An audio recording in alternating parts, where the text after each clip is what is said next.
पूर्वोत्तर को जोड़ने के लिए प्रधानमंत्री लगातार ये कहते रहे कि भारत का जो पूर्वी हिस्सा है, चाहे वो पूर्वोत्तर हो, बांग्लादेश के पूर्वी हिस्सा हो, बिहार, बंगाल, उड़ीसा हो, पूर्वी उत्तर प्रदेश हो, इस हिस्से के लिए प्रधानमंत्री हमेशा ये कहते रहे कि भारत का पूर्वी हिस्सा और भारत के पश्चिमी हिस्से में फर्क रहा है, और इसीलिए वो शुरुआत से कहते रहे हैं कि हमें पूर्वोत्तर का सर्वांगीण विकास करना है ताकि भारत सतत प्रक्रिया से आगे की ओर बढ़ता चले।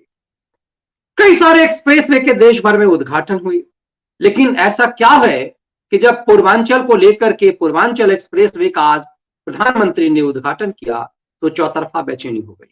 प्रधानमंत्री नरेंद्र मोदी अपने व्यस्ततम प्रोग्राम में दिन में कहीं, शाम में कहीं, रात में कहीं, उसी दौर में आज दोपहर में सुल्तानपुर पहुंचे। सुल्तानपुर मेनका गांधी का संसदीय क्षेत्र है और वहां पर प्रधानमंत्री ने जब एक्सप्रेसवे का उद्घाटन प्रधानमंत्री करने पहुंचे तो उससे पहले योगी आदित्यनाथ के भाषण थे, और एक्सप्रेसवे उद्घाटन करने के लिए सड़क परिवहन मंत्री नितिन गडकरी वहां से गायब थे। तो लोग ये समझ में आता है कि एक सवाल मन में आता है कि आखिर गडकरी क्यों है। दरअसल उत्तर प्रदेश के ये प्रोजेक्ट उस मंत्रालय से अलग हट करके है, और यूपी में गडकरी, इस यही कारण है कि इस मामले में मेरे जहन में भी था कि ऐसा क्यों है। इसका एक अहम कारण ये है, और लगातार इस प्रोजेक्ट को लेकर के पीएम क्रेडिट देने की कोशिश योगी आदित्यनाथ को कर रहे थे, और ये प्रयास, ये एक्सप्रेसवे के माध्यम से कई तरह की राजनीति आज साधने की कोशिश प्रधानमंत्री मोदी ने की है। लगातार आज फिर पीएम मोदी ने योगी आदित्यनाथ को कर्मयोगी, यशस्वी और तेजस्वी कहा।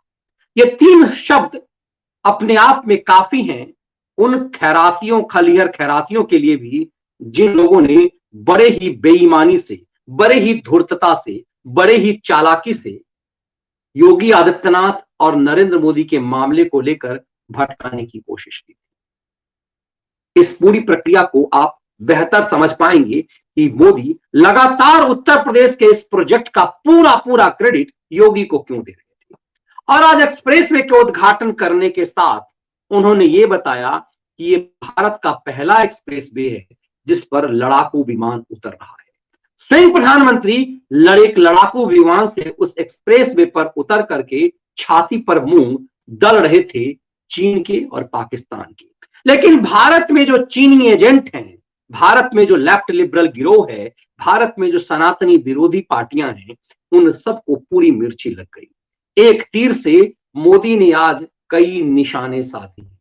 प्रधानमंत्री मोदी ने आज पूर्वांचल एक्सप्रेसवे से विकास की राह तो तय की ही है। उन्होंने कहा कि पूरे पूर्वी भारत को जोड़ने वाला एक्सप्रेसवे है। इस एक्सप्रेसवे के कारण इन शहरों में रोजगार बढ़ेगा, उद्योग धंधे आएंगे, और बड़े पैमाने पर जो अहम चीज ये है जिसको उन्होंने कहा कि हाईवे एयर स्ट्रिप है, ये पहला, देश का पहला हाईवे एयर स्ट्रिप है जहां पर भारत का लड़ाकू विमान बारी बारी से यहां उतर सकेगा, मिलिट्री एयरबेस उतर सकेगा, एयरक्राफ्ट की लैंडिंग हो सकेगी।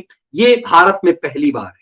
दरअसल ये अपने आप में दिखाता है कि चीन से ये पूरी तरह से चीन के लिए इसके संदेश क्या है। ये अलग बात है कि चीन अपनी रफ्तार में बड़ी तेजी से डेवलप करता जा रहा है, लेकिन इसके अपने अलग मायने हैं।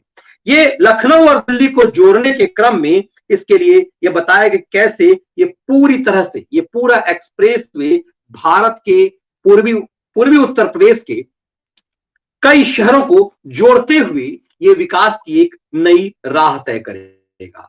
और ये परिवारवाद और जातिवाद पर ये किस प्रकार का एक चोट है, इसको प्रधानमंत्री ने साफ साफ संकेत दे दिया। लेकिन इस एक्सप्रेसवे के उद्घाटन में जब भारत का गौरव बढ़ रहा था, ये पहला एक्सप्रेसवे है जिस एक्सप्रेसवे पे पूरी तरह से आर्मी का एयरबस उतर सकता, एयरक्राफ्ट उतर सकता, ये देश के लिए गौरव है, तो बेचैनी दूसरे तरफ हो रही थी। तो प्रधानमंत्री इस बात को बेहतर समझ गए कि कैसे ये चुनाव का एक तरह से बहुत बड़ा माध्यम भी है। 2022 में उत्तर प्रदेश में चुनाव होने हैं, तो तय सी बात है कि प्रधानमंत्री के द्वारा ये उद्घाटित किया गया ये जो एक्सप्रेसवे है, ये पूर्वी उत्तर प्रदेश के लिए इसके मायने क्या है। पूर्वी उत्तर प्रदेश के लिए कहा जाता है कि 164 विधानसभा की सीटें हैं यहाँ, जिसमें से जो और 28 जिलों को लेकर के है। लखनऊ से ये रोड पे यदि आप चलेंगे तो ये पूरा ये लखनऊ, बाराबंकी, अमेठी, सुल्तानपुर, अयोध्या, अंबेडकर नगर, आजमगढ़, मऊ और गाजीपुर को जोड़ता हुआ निकल रहा है। इस पूरे प्रकरण में ये साफ दिख गया कि कैसे ये जो पूरा ये एक्सप्रेस वे का मामला है ये चुनावी एजेंडा है। लेकिन जब ये बात प्रधानमंत्री मोदी जानते हैं कि राजनीतिक रूप से किसी चीज को किस ढंग से जोड़ने का माध्यम है।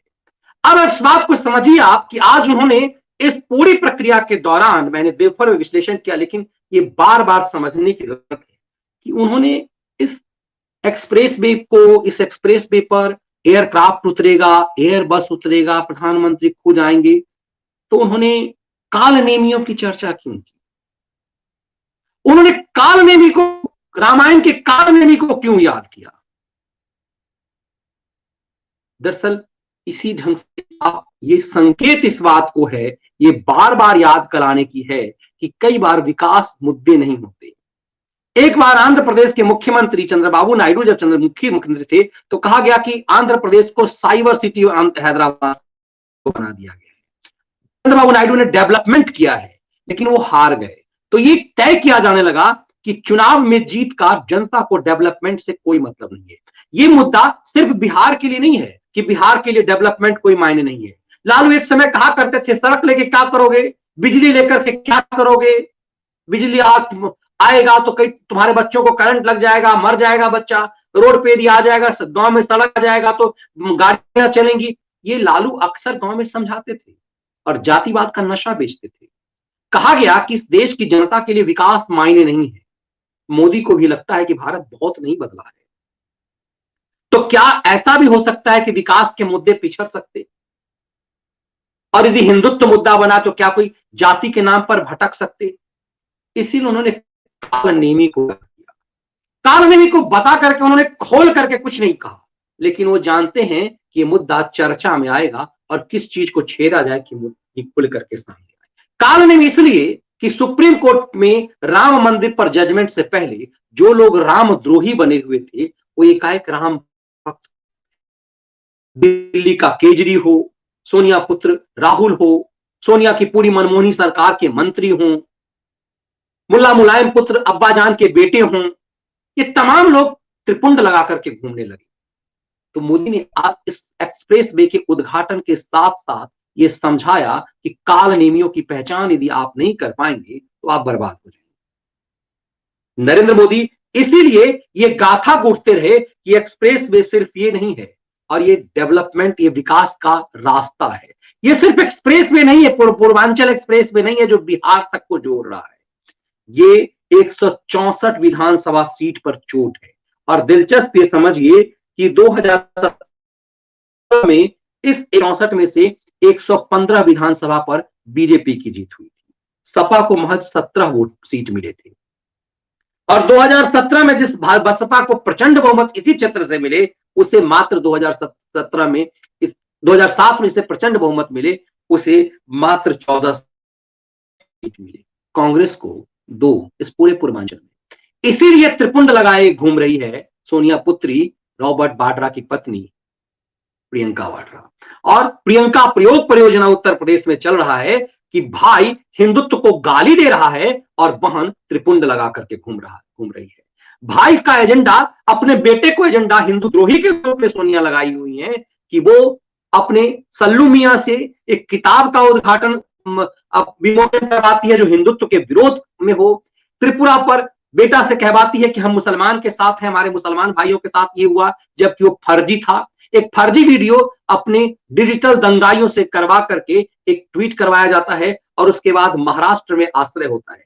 पूरे देश में कहीं दंगे नहीं होते, कहीं उत्पात नहीं मचाया जाता। शुक्रवार के जुमे के बाद आधिकारिक रूप से अब तो कुछ वीडियोज वायरल हो रहे हैं जिस वीडियो में ये देखा जा रहा है कि नमाज के बाद मस्जिद के आसपास से लोग ये कह रहे हैं कि फला फला बाजार बंद रहेगा और जो खोलेगा उसे क्या भुगतना पड़ेगा। आखिर ये सब महाराष्ट्र में ही क्यों हो रहा है?